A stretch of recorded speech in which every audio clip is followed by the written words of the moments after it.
purpose of this video is to show you how to adjust and maintain your NC portable carpet binder, models PBS single puller or PBT twin puller. And the first thing that we're going to make you aware of and comfortable with is how to prepare the machine so that you can physically time the shuttle hook to the needle. Assuming this is the unit that you're working with, whether it's a single puller or a double puller, it makes no difference because both units time the same. We would first cut the thread to the needle so that the thread is removed. Lift up my feed wheel and pull my needle thread out. I would also remove my binding tape so I have nothing in the way. The next step would be to lean the machine down on its backside like I'm going to do right now. By us leaning the machine on her backside, we are getting prepared to make the shuttle hook area available to you to adjust, to keep the machine in running condition. Next thing we will do is we will remove the bobbin case. You might find it easier to remove the bobbin case if the machine is in an upright position. So let me quickly replace it, remove the bobbin case, just lay it on the side. Now tilt her on her back side. You have two black spring-loaded levers. Move one that way, move one that way. Make sure that your needle is up out of the way. And then you can remove the race ring cover. Then you can remove the shuttle hook, if you wish. I take a look at the point of my shuttle hook. I see that it's nice and sharp. If it's got burrs from needle striking it, I can emery them off, either with a nail filing board or a piece of emery paper. Or if you have a brand new replacement shuttle hook, that would be the ideal thing. The part number of the NC shuttle hook is 116, which is stamped on every genuine NC hook. Okay, now let's learn how to time the PBS or PBT portable carpet binder. It is very easy to do. First thing we do is we remove the bobbin case and the race ring, which we did.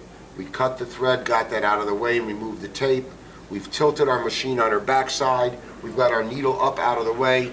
We now put the shuttle hook into the race body. We now turn the hand wheel of the machine toward us, or counterclockwise, and you will see that your needle zigzags right to left. When the needle is on the left stroke, left zigzag, you bring the needle to its lowest point and stop. The needle now is at its lowest point. And I have these items off so that we can see what's going on. We're at the lowest point on the left, dead center. Now, we want to make sure that the space between the point of the hook, which is the upper point, and the side of the needle is 1/16 of an inch. One more time. This is the point of the hook. Put it back in. Now, dead center. To repeat myself, all the way to the left stroke. The point of the hook to the side of the needle should have 1/16 of an inch space. I pointed out with the screwdriver. There should be 1/16 of an inch space between the point of the hook and the side of the needle. Let's assume that that space is too large, that the shuttle hook is moved, and that's what usually happens. When the shuttle hook moves, the space from the point of the hook to the side of the needle is a lot more than 1/16 of an inch, sometimes all the way up to 1/4 of an inch. So what we want to do is learn how we can bring that shuttle hook closer to the needle when it's on its lowest point on the left. How do we do it? Very simple. If you go to the bottom right-hand corner of the machine, whether it be a PBS or a PBT, you will see two screws.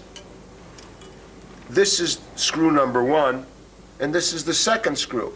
The second screw is far away from us and hard to get at. So the first step that we do in retiming the NC machine is to loosen the second screw, the one that's difficult to get at. So we'll turn the hand wheel counterclockwise which brings that second difficult screw right out in front of us. You take a good screwdriver, not the one that comes for changing your needle, but one that I'm sure you can purchase from a hardware store if you don't already have one, and you loosen the difficult screw. Now we go back to what I showed you previously. We continue to turn the hand wheel counterclockwise till the needle comes down on the left zigzag to its lowest point, which I'm doing right now, and then I stop. Needle at its lowest point on the left. I now loosen the screw that's right in front of us. Once I loosen this screw, I am now either able to bring the point of the hook closer to the needle, or if need be, back it away. And now both screws are loose. I would merely turn this shaft with my hand. And if you look, you can see how I'm making the shuttle hook go closer or further away. When I turn the shaft away from me, it brings the point of the hook closer to the needle. I turn it further away to the left.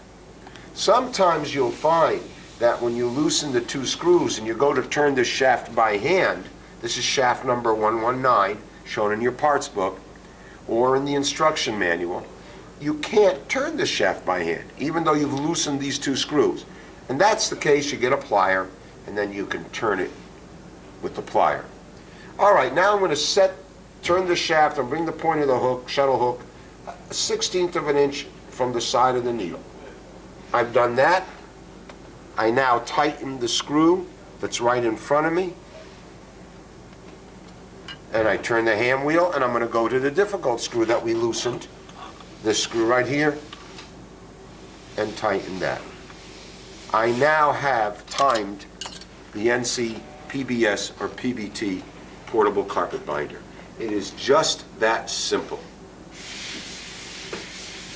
The next thing we want to take into consideration is how we can prevent the machine from going out of timing.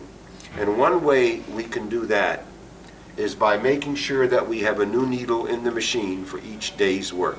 It is very important that we keep a sharp needle in the carpet binding machine, because in reality we are not sewing carpet, we are really sewing cement or action back, and that action back physically makes the point of your needle shorter, and once the point is shorter, you've affected the timing of the machine. Also, once the point is dull, then the machine has the unenviable task of trying to force it through hard action back carpet. So a new needle for each day's work. Now let's see how the needle is changed and how it is put in properly. First thing we do is we get a new needle, and we stand the machine in its upright position like I'm doing now.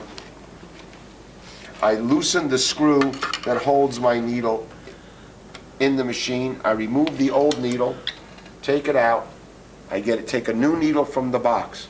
The needle is style 435 DIA, size 22 or size 23. NC uses both 22 and 23 size needles in a 435 class. The difference being the 23 needle is a shade thicker or heavier than the 22. Right now I have in my possession a size 23 needle, and if you take a close look at this needle, you'll see on one side it's got a long straight groove, and hopefully that will come out on the filming. On the other side of the needle there's a moon or a scarf. When we put this needle in any NC PBS or PBT portable binder, we must make sure that the long straight line is facing us and that the needle goes all the way up. So what I do is I turn the hand wheel so that my needle bar is at its highest point, which makes it easy for me to slip the needle in.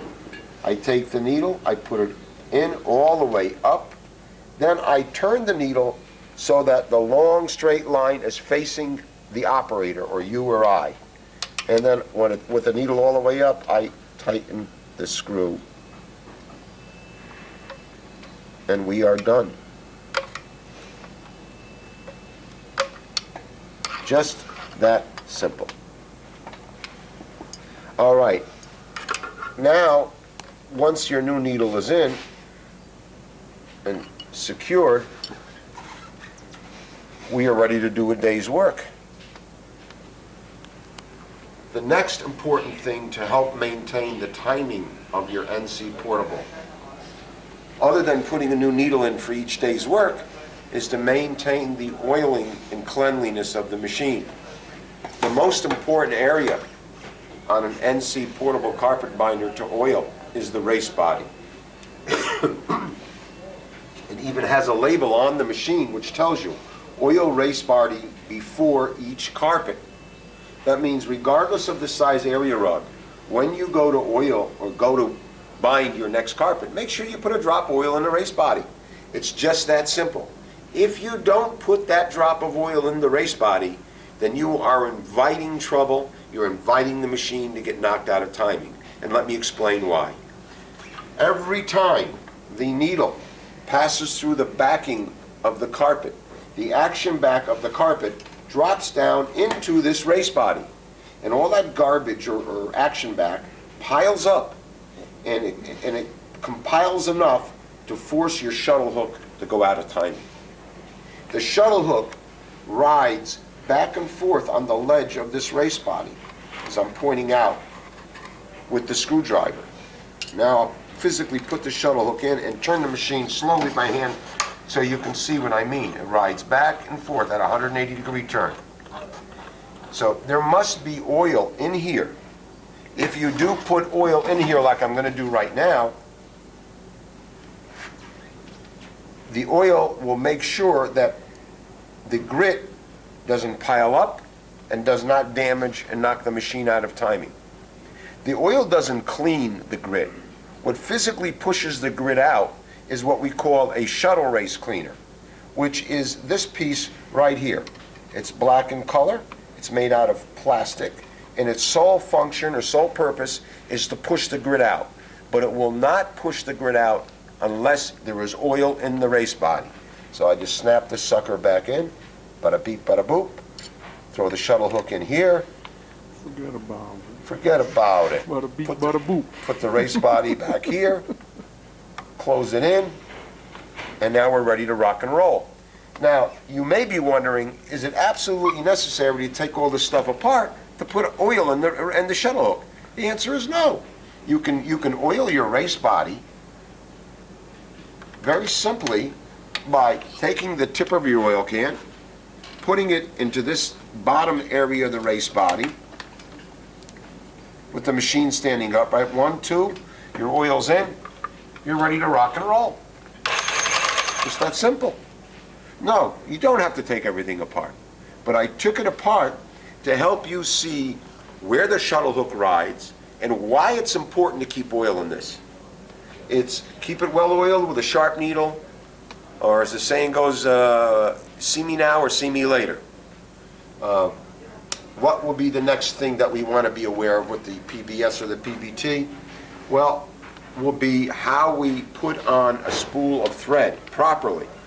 First thing we do is we get our spool of needle thread, or S8, put it on the back of the machine, move the tube back over the center, take the thread, and we go through the threading tube here.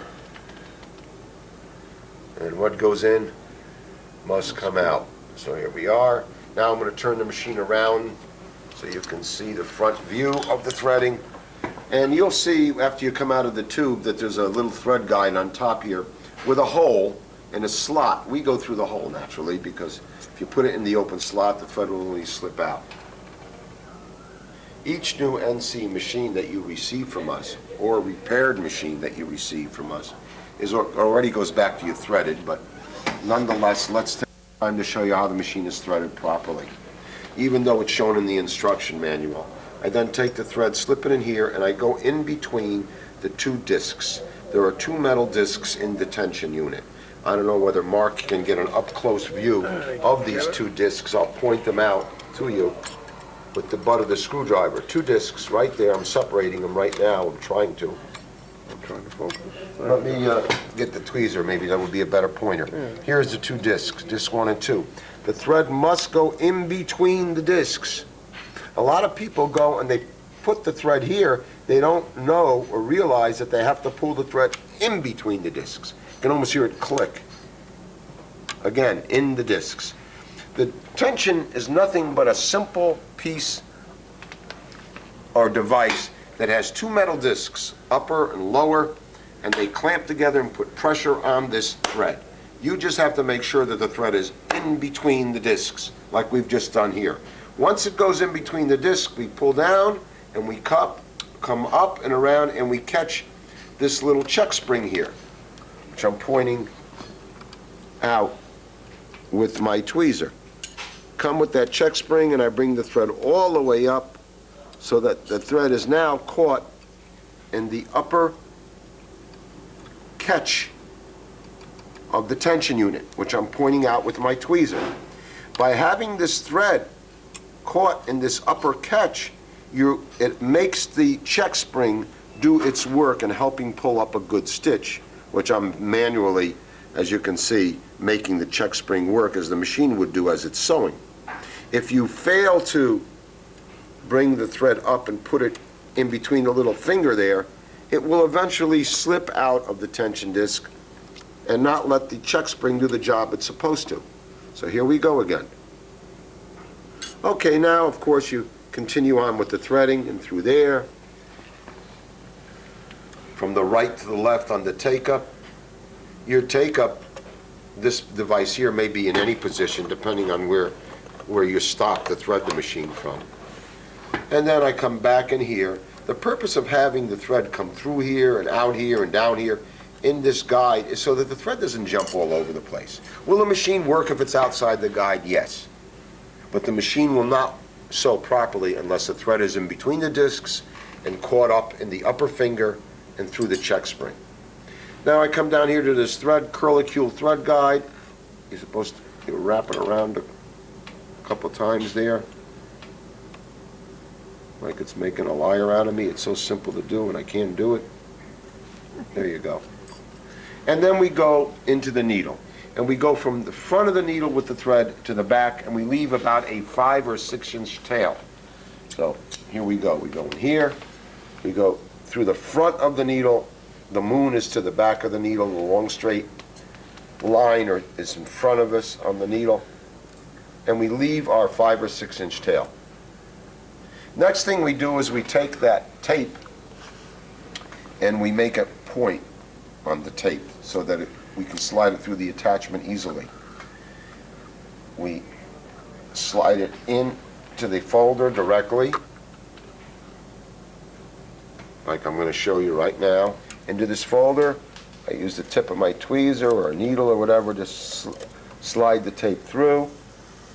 Like this here, I lift my single feed wheel or double, depending on which machine you have. I put the tape underneath and I gently let the feed wheel down.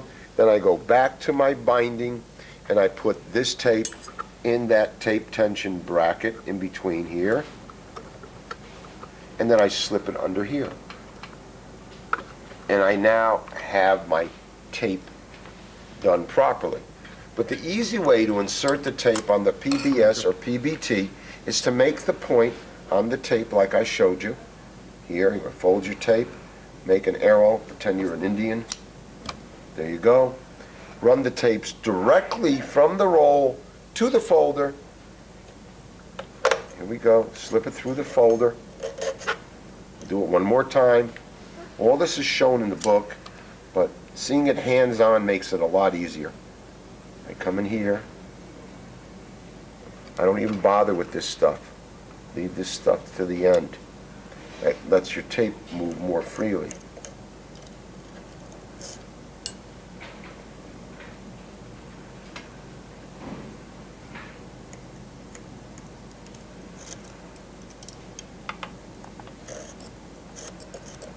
Straight through. It's very important. I lift my feed wheel up. I slip this underneath the feed wheel because the machine will not sew unless there's tape or carpet between the needle and the bobbin case. Slip this in here, this under here. Feed wheel is down, and we're ready to sew.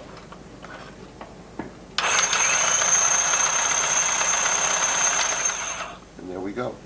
The tail that we left will get pulled up and sewn in, which is no problem.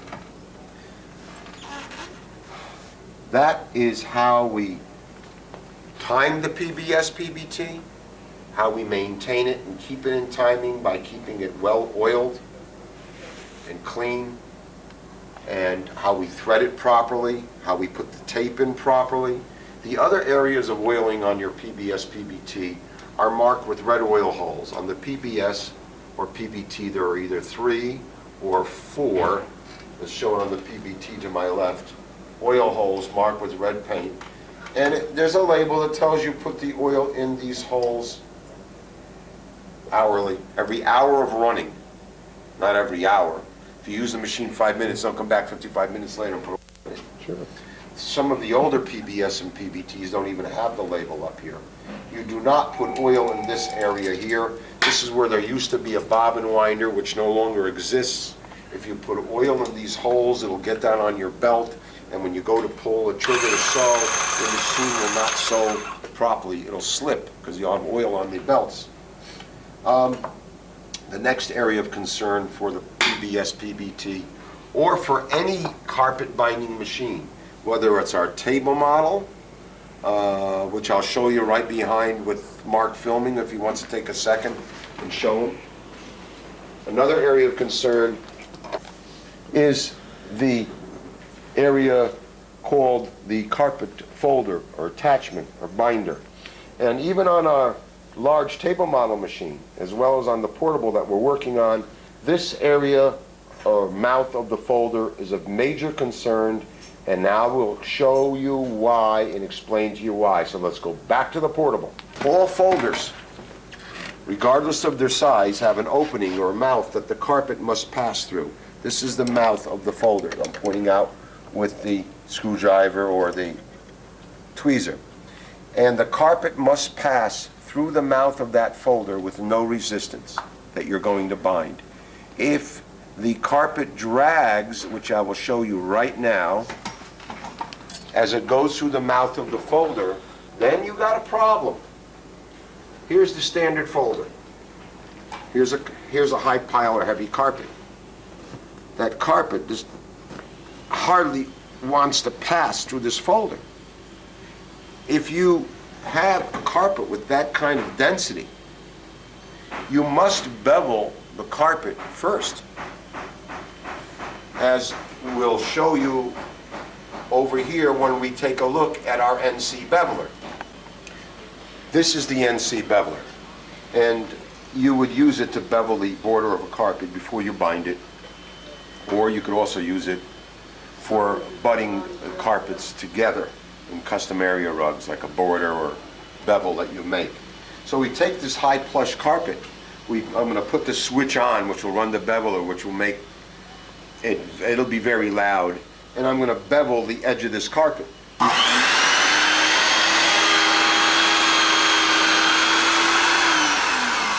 You can now see, hopefully, that this carpet is beveled. And now if we take our folder and we go to pass it through, you see how easy she goes through with no resistance.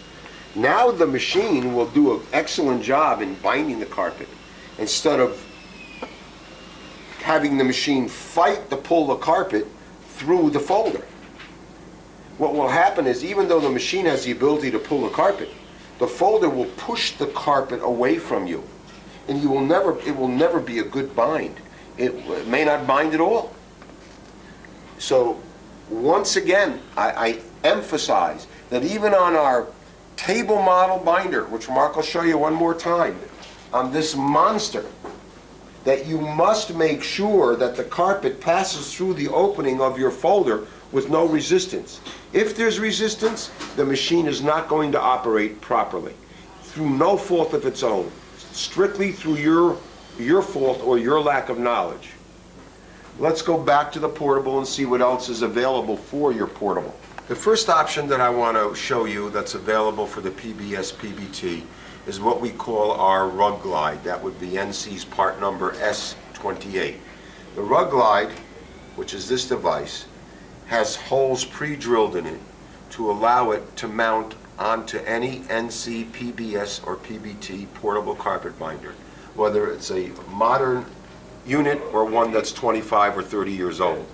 You would merely take the unit, stand it up on its side as I'm doing here, remove the screws that hold your side wheel on, line up the holes, put the wheel back, and then merely put the screws that are here back through. This holds the rug glide on the side of the machine. Now, what does the rug glide do? What the rug glide does is, when the machine is sewing the carpet, an area rug in particular, it does not let the area rug, which I'll show you right now, it does not let this area rug drag its bottom on the base of the machine, making it more difficult for the machine to pull itself along an area rug. See, when you're doing an area rug, an 8x9 or 9x12, the portable binder's job is to pull itself along the area rug. Well, you want to make it as easy on the machine as possible, thus the advent of the rug glide. Once the rug glide is fastened to the side of your PBS PBT, the bottom of the area rug rides on the two wheels, letting the machine pull itself effortlessly along the area rug. Next option is the 1¼ tape folder, which you can put on your PBS or PBT in lieu of or in place of the 7/8" tape folder. This 1¼ tape folder allows you to use a wider tape, as illustrated here, for thick, heavy area rugs, so that you get a little bit better coverage. If you use a fine 7/8" tape, you won't get the good coverage that an 1¼ tape will give you. And there are certain carpets, such as Sisals and Berbers, where you're basically forced to use the wider tape because the Sisal or Berber will not compress. The next option is the 3" Sisal attachment that can be mounted on any NC, PBS, or PBT. We highly recommend that you send the machine back to the factory so that we can mount this attachment for you. Once we have done all the legwork, drilling and tapping and whatnot, mounting it, extending this handle so that this goes behind the handle, then you can switch from this attachment to your standard 7/8 attachment or your 1¼ attachment effortlessly by merely changing 2 screws. But you must remember that the hard work to install this brute should be done right here at the warehouse.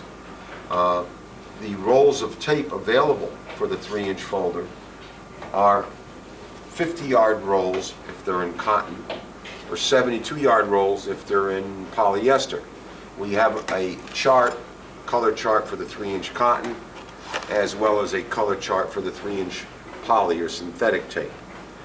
Both are in stock and ready for immediate shipment should you need. The option is the surging tape folder.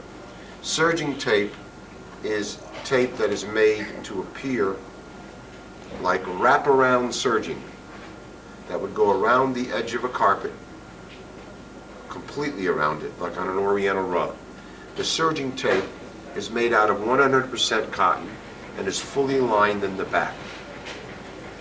Once a carpet is bound with surging tape, you would be hard-pressed to tell the difference between actual wraparound surging and the surging tape that NC has available. The surging tape is available in 84 or 5 different colors, and the color chart is available by merely requesting it from us at the main office. In order to use surging tape, you must take off the standard poly folder and put on the surging tape folder. Once you put this folder on, it allows you to use the surging tape or standard poly tape. There's no need to switch back. It does a beautiful job. It's something you should truly consider, especially if you don't do that quantity of surging to warrant buying a $6,000 or $7,000 table model wraparound serger, which if Mark is left, that is the wraparound serger that Mark is showing you, that takes the yarn and wraps it entirely around the border of the carpet, as you can see here. your NC Portable has the ability to duplicate this look using serging tape. Something you should consider. Okay. Hollywood. The next option is the NC fringe guide attachment, which I hold right here in my hand. This fringe guide attachment is really unique in that it allows you to sew pre-made fringe onto any piece of carpet that you wish. You would merely remove your tape folder and substitute your fringe guide attachment, and it's adjustable just like your tape folder is. And in order to use the fringe attachment and sew on pre-made fringe, such as the fringe I'm holding right here in my hand, you would first bind your carpet. Bind the edge of your carpet so that when you go to sew on the pre-made fringe, the flat part of the fringe, which is this right here, gets sewn onto the bound part of the carpet. You do not ever sew the flat part of the fringe onto the pile of the carpet, because if you do that, then your fringe does not have a secure base. So this flat part or upper part of your fringe is sewn onto the bound carpet. So you would first bind your carpet, then you would mount your fringe guide attachment on and sew your fringe on.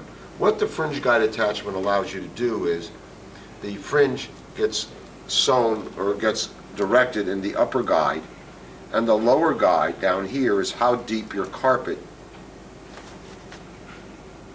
goes. In other words, we want the carpet to go in so far so that when the needle zigzags along the edge of the carpet, it's doing its stitching on the tape. And we want the fringe not to be sewn down here or up here, but right along the top upper portion. So I would move this guide over, which would move the fringe over, so that the fringe is sewn right on top of the tape. So that's why we make this attachment adjustable in two areas. The top part to guide your fringe, and the bottom part to position your carpet so that the fringe can be sewn on. This is the NC fringe chart, which has available our fringe in regular knot, in jumbo knot, available in all the colors.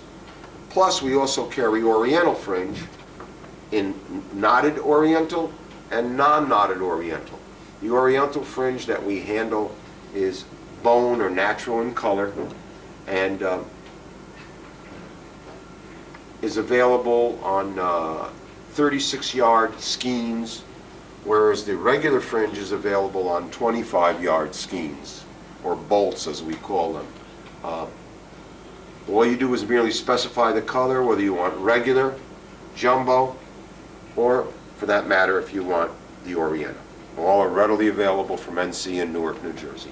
Okay, the last area that I want to make you aware of, and very, very important area, is why folders are made adjustable to give you a good look when you bind your carpet. For example, if you take a look at all NC folders, you will notice that there's two screws that hold them on go into slotted holes. And the purpose of these slotted holes is to adjust your folder from right to left. And there is no such thing as one adjustment for binding a carpet, because all carpets are different. That's why we make the folders adjustable. Let me be more specific. Let me cut off a piece of carpet and bind it. Here's a piece of carpet that's been bound. Let's cut the bound part off.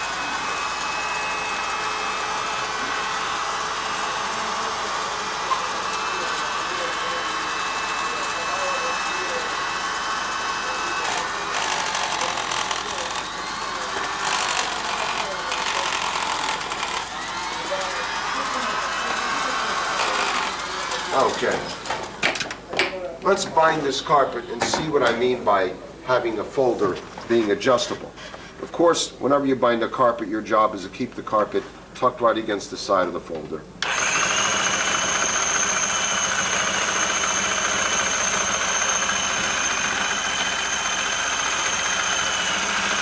Okay, here's a piece of carpet that we just bound, as you can see.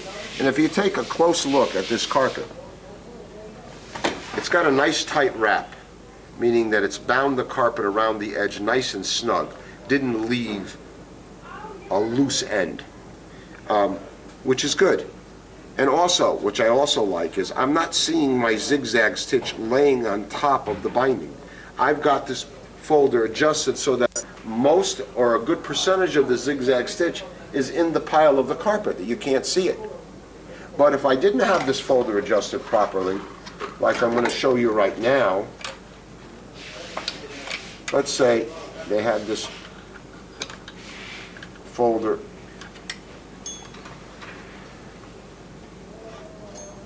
too far to the left.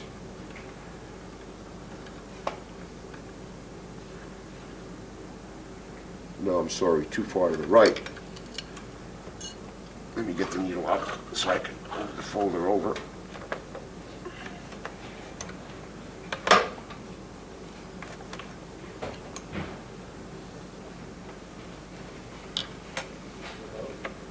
I'll just tighten one screw so I can go quickly.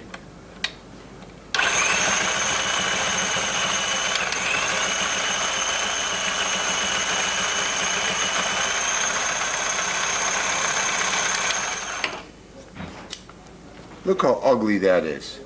Yes, the machine is sewing. You've got your whole zigzag stitch laying on top of the carpet. I certainly wouldn't want to have my carpet bound like that, nor would you want to bind your customer's carpet like that. This stitch should be basically hidden. That's why we make the folders adjustable from right to left.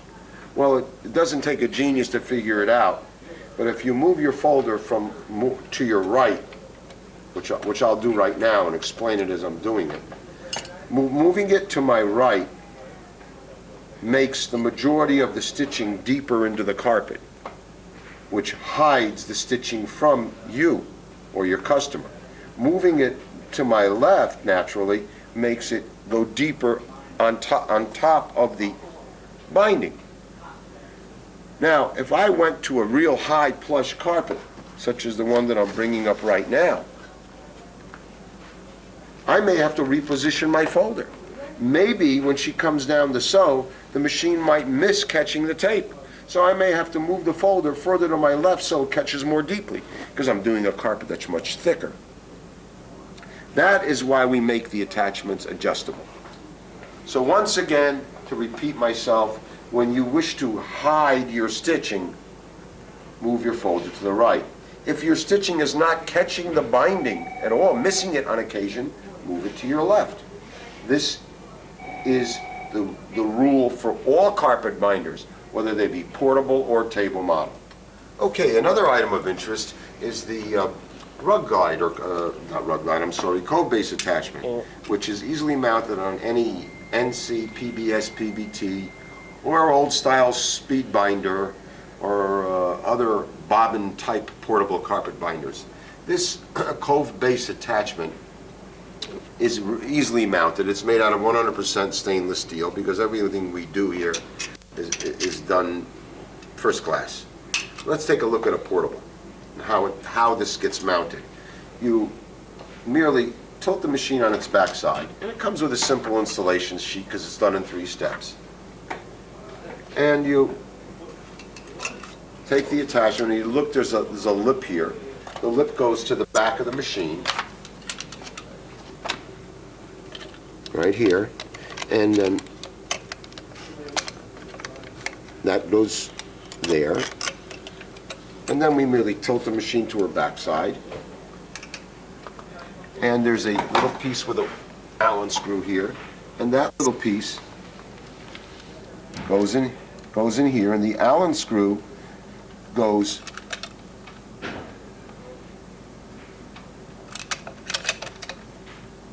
through here into that piece, and when you tighten the Allen screw, it holds this Cove base attachment onto the bed of your machine, like this. And then you merely move this from right to left with these 4 screws, depending on how wide your carpet base is. Because it's not very practical to do hundreds or thousands of feet of Cove base and be holding that carpet base in by hand. Because after a while, the cement in the carpet base cut your hand up pretty raw. So my advice would be you're doing a lot of carpet cove, or you have a big cove-based job, invest in an NC cove-based attachment. It'll be an excellent investment. Okay, thank you. And I want to thank you for your time and patience, and I hope that this demonstration has made the NC portable binders and yourself very comfortable with each other, because they're great units and there's just a few simple rules to follow. And now that you know how to time it and thread it properly and the do's and the don'ts, I think you'll find that any product that has the letters NC on it speaks for itself as far as quality. And what you're buying from us is what we make. For the most part, everything we sell, we make. So we are machinery people, and I thank you for your time.